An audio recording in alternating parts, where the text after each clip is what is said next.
So hello to all my students. Namaste, adab, sat sri akal and kem cho. Welcome to my YouTube channel, Finance and the easiest way to learn the concept of the physics.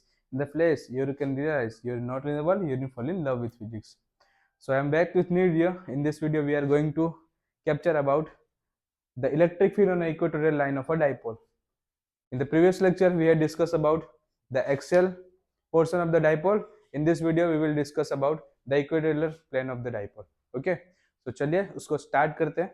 तो सबसे पहले हमने यहाँ पे क्या किया है, एक डाइपोल बना दिया है जिसमें ये Q1 या फिर आप नेगेटिव क्यू चार्ज ले सकते हो और यहाँ पर ये इसको पॉजिटिव क्यू चार्ज ले सकते हो जिसका सेपरेशन 2a जैसा है.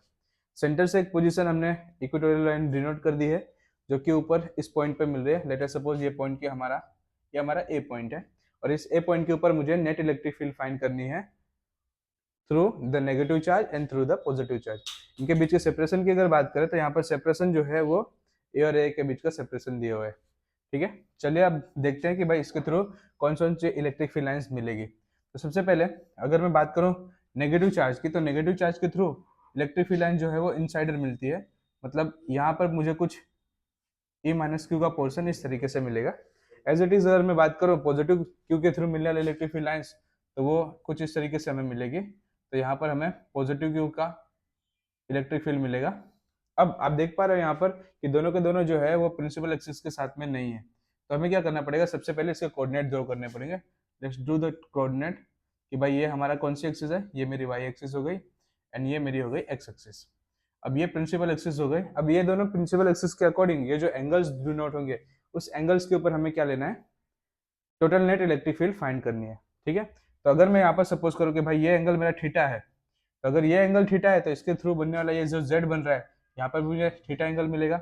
सेम अगर ये दोनों ट्राइंगल की बात करूँ कि भाई ए माइनस क्यू एंड ओ यहाँ तक के बीच का जो ट्राइंगल बन रहा है उसके बीच का जो एंगल है, दोनों का दोनों ट्राइंगल जो है सिमिलर है. तो अगर ये थीटा है तो अगर इस पोर्शन को भी मैं थीटा सपोज करूँ तो यहाँ पे जेड के थ्रू बनने वाला थीटा ये भी थीटा ही होगा और उसके सिमिलर अपोजिट एंगल की वजह से ये भी हमें थीटा ही मिलेगा.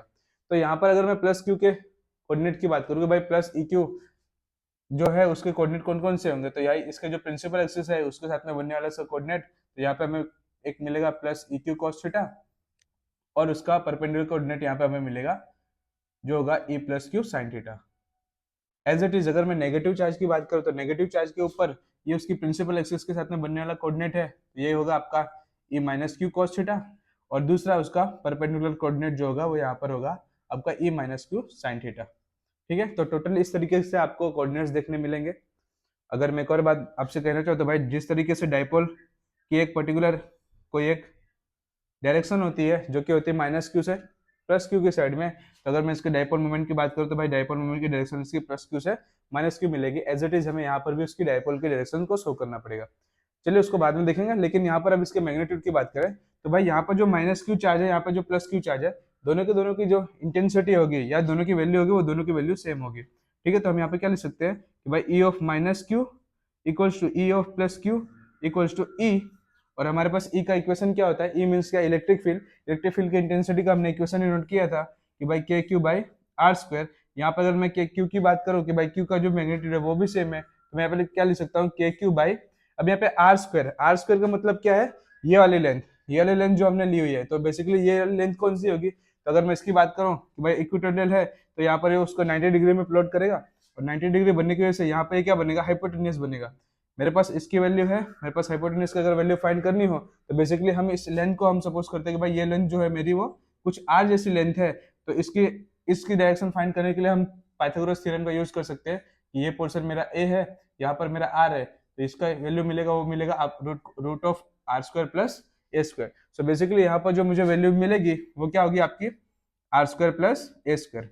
सेम एज यहाँ पर अगर मुझे वैल्यू फाइंड करनी हो तो इसकी वैल्यू मुझे कौन सी मिलेगी, वो भी सेम ही मिलेगी, root of are square plus A square. तो हम यहाँ पर आर स्क्वायर की जगह पे क्या पुट करेंगे, हम यहाँ पर आर स्क्वायर की जगह पुट करेंगे R square plus A square root of और उसका स्क्वायर. जहां पर स्क्वायर और रूट कैंसिल हो जाएगा तो मुझे वैल्यू जो मिलेगी ई की निकल के वो मिलेगी आपको K Q by are square plus A square. तो यहाँ पर हमने ई की वैल्यूज जो है वो फाइंड कर ली. अभी हमें इस ए पॉइंट के ऊपर नेट इलेक्ट्रिक फील्ड फाइंड करना था. तो नेट इलेक्ट्रिक फील्ड में अगर मैं बात करूं हमारे वाई एक्सिस के कोऑर्डिनेट की, तो वाई एक्सिस पे आप देख पा रहे हो कि भाई एक प्लस क्यू के थ्रू मिलने वाला इलेक्ट्रिक फील्ड लाइन है, दूसरा माइनस क्यू के थ्रू मिलने वाला इलेक्ट्रिक फील्ड लाइन है। बेसिकली प्लस क्यू और माइनस क्यू दोनों ही मैग्नीट्यूड में सेम है, लेकिन अगर मैं बात करें यहाँ पर तो भाई प्लस क्यू की डायरेक्शन जो है वो अपवर्ड साइड में है और दूसरी माइनस क्यू की डायरेक्शन जो है वो डाउनवर्ड साइड में, तो दोनों एक दूसरे को अपोनेंट को क्या कर देंगे, कैंसिल आउट कर देंगे। तो यहाँ पर अगर मैं बात करूँ कि वाई एक्सिस के ऊपर हमें कोई वैल्यूज मिलेगी, तो वहां पर हमें कोई वैल्यू मिलने वाली नहीं है। लेकिन अगर मैं बात करूं सो बेसिकली ये कोऑर्डिनेट और ये कोऑर्डिनेट तो कैंसिल आउट हो जाएंगे। लेकिन अगर मैं बात करूं एक्स एक्सिस में एक्स डैश पोजीशन की, तो यहाँ पर हमें दो कोऑर्डिनेट मिल रहे हैं। कौन कौन से, तो एक ई प्लस क्यू कॉस थीटा और दूसरा ई माइनस क्यू कॉस थीटा। तो यहाँ पर अगर मैं ई नेट की बात करूं कि भाई इसका ई नेट जो मिलेगा वो क्या मिलेगा, तो यहाँ पर मुझे मिलेगा E plus Q sine theta, sorry sine theta नहीं cos theta, E plus q cos theta plus E minus q cos theta. अब ये plus q minus q cos theta की वजह से हमने देखा कि भाई दोनों के दोनों कैसे मैग्नीट्यूड में सेम है। अगर ये मैग्नीट्यूड में सेम है इसका मतलब क्या, इन दोनों की जगह पे मैं क्या लिख सकता हूँ, E cos theta plus E cos theta, जो कि हमने यहाँ पे पहले इंडिकेट कर दिया कि भाई ई माइनस क्यू और ई प्लस क्यू क्या है, ई के बराबर है। तो यहाँ पर मुझे वैल्यू क्या मिलेगी, टू ई कॉस थीटा के फॉर्म में मिलेगी। तो यहाँ पर मुझे मिलेगा टू ई कॉस थीटा। अब चलिए इसकी वैल्यू पुट करते हैं। ई की वैल्यू क्या है, यहाँ पर ई की वैल्यू हमने फाइंड कर लिया है, वो है हमारी K Q by are square plus A square as it is cos theta. अगर यहाँ पर मेरा कॉस थीटा ये मेरा थीटा है, तो इस थीटा की वजह से कॉस का वैल्यू क्या होता है, बेस अपॉन हाइपोटेन्यूज। तो बेस हमारे पास क्या है, ए, और यहाँ पर हाइपोटेन्यूज क्या है, root over a square r square plus A square. तो हम यहाँ क्या लिखेंगे कॉस थीटा के लिए, a upon root of are square plus A square. चलिए इसको सॉल्व करते हैं। बिकॉज आप यहाँ पर लिख सकते हैं because of cos theta equals to A divided by root over R square plus A square. चलिए इस दोनों की वैल्यू हमने यहाँ पे पुट कर दी है। अभी क्या करेंगे, इनको सॉल्व करते हैं। यहाँ पे मुझे क्या मिलेगा, to K Q A divided by यहाँ पे क्या मिलेगा, आर स्क्वायर प्लस ए स्क्वायर, सेम एज मल्टीप्लाई में यहाँ पे क्या मिलेगा, आर स्क्वायर प्लस ए स्क्वायर। अगर इसके रूट को बाहर निकालूंगा तो मुझे क्या मिलेगा, वन हाफ। आप देख पा रहे हो कि यहाँ पर वन पोजीशन है, यहाँ पर हाफ पोजीशन है, दोनों के दोनों मल्टीप्लाई में, और मल्टीप्लाई में पावर का क्या होता है, एडिशन होता है। तो टोटल वैल्यू मुझे यहाँ पे क्या मिलेगी, two K Q A divided by are square plus A square raise to 3/2। ये वैल्यू यहाँ पर मुझे देखने मिलेगी। और हमें पता है कि डाइपोल मोमेंट का इक्वेशन क्या होता है, dipole moment P equals to 2aq। तो यहाँ पर 2aq की जगह पर ये 2 और aq की जगह पर हम क्या लिख सकते हैं, डाइपोल मोमेंट P लिख सकते हैं। तो यहाँ पर हम क्या लिख पाएंगे, kp divided by are square plus A square raise to 3/2, जो कि किसके बराबर है, आपके ई नेट के बराबर।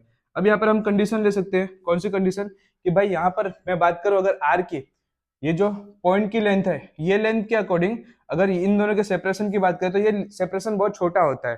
तो यहाँ पर हम केस सपोज कर सकते हैं, केस नंबर वन ये बोला जाता है कि भाई यहाँ पर अगर मेरा आर इज ग्रेटर देन ए हो, आर ए से बहुत बड़ा हो, इन दैट टाइम मैं क्या लिख सकता हूँ, ए विल बी नेग्लिजिबल, या फिर ए को मैं जीरो मान सकता हूँ। तो अब ये जो इक्वेशन है वो कुछ इस तरीके से दिखाई देगा आपको कि E net equals to kp divided by are square raise to 3/2। यहाँ पर स्क्वायर और 1/1/2 पोर्शन कैंसिल हो जाएगा, तो आपको इक्वेशन मिलेगा E net equals to kp by r cube. ठीक है, तो यहाँ पर आपको ये इक्वेशन मिलेगा E net equals to kp by r cube, जो कि हमारा इक्वेटोरियल का इक्वेशन होता है, जो कि मैंने इक्वेशन में ऊपर लिख दे रहा हूँ कि भाई E net equals to kp by r cube. As it is अगर मैं बात करूँ कि डाइपोल मोमेंट कैसी क्वांटिटी है, वेक्टर क्वांटिटी है, तो आप देख पा रहे हो कि भाई यहाँ पर डाइपोल का डायरेक्शन कौन सा मिल रहा है, तो डाइपोल का डायरेक्शन हमें मिल रहा है नेगेटिव से पॉजिटिव। और यहाँ पर नेट इलेक्ट्रिक फील्ड की डायरेक्शन कहाँ पे होगी, जहां पर आपका ह्यूज अमाउंट मिल रहा है वहां पर। मतलब आप देख पा रहे हो कि भाई डाइपोल मोमेंट की डायरेक्शन इधर है और नेट इलेक्ट्रिक फील्ड की डायरेक्शन इधर है। तो यहाँ पर ये दोनों एक दूसरे के अपोजिट डायरेक्शन में है, इसलिए हम क्या करेंगे, यहाँ पर अपोजिट डायरेक्शन को शो करने के लिए माइनस का साइन लगाएंगे। तो यहाँ पर ई नेट की वैल्यू जो मिलेगी वो मिलेगी minus KP upon are cube. आपको अगर मैं एक चीज बताऊं, तो हमने इसके पहले वाले इक्वेशन में देखा था, कौन सा इक्वेशन, कि जब हम एक्सएल के ऊपर वैल्यू फाइंड कर रहे थे, तो एक्सएल के अंदर हमें जो इक्वेशन मिला था वो मिला था E net equals to two kp upon are cube, है ना। यहाँ पे आपको क्या मिल रहा है, केपी अपॉन आर क्यूब। तो मतलब आप ये ऐसा कह सकते हो कि भाई इक्वेटोरियल जो है वो उसका हाफ पोर्शन बराबर है किसका, एक्सएल का। आप यहाँ पर एक और कंडीशन को शो कर सकते हो, कौन सी, कि भाई यहाँ पर ई नेट जो मिलेगा इक्वेटोरियल प्लेन के ऊपर, वो लेंथ के इनवर्सली प्रोपोर्शनल का क्यूब के फॉर्म में मिलेगा। तो यहाँ पर आप E net is proportional to 1/r³ भी लिख सकते हो। ठीक है, तो आई होप स्टूडेंट आपको ये वीडियो अच्छा लगा हो, सारे का सारा कॉन्सेप्ट समझ में आया हो। अगर आपको वीडियो अच्छा लगा हो तो अपने फ्रेंड के साथ में शेयर करिएगा, वीडियो को लाइक कीजिएगा, और बेल आइकन को भी आप दबा सकते हो। साथ ही साथ आप अगर इस चैनल पे बने रहना चाहते हो और ये सीरीज अगर आपको पसंद आ रही हो तो आप इस चैनल का पार्ट भी बन सकते हो सर अच्छे से सब्सक्राइब के बटन को दबाकर। Till then do what you want to do man, but don't trouble your parents. मिलते हैं नेक्स्ट वीडियो में। जय हिंद, जय भारत।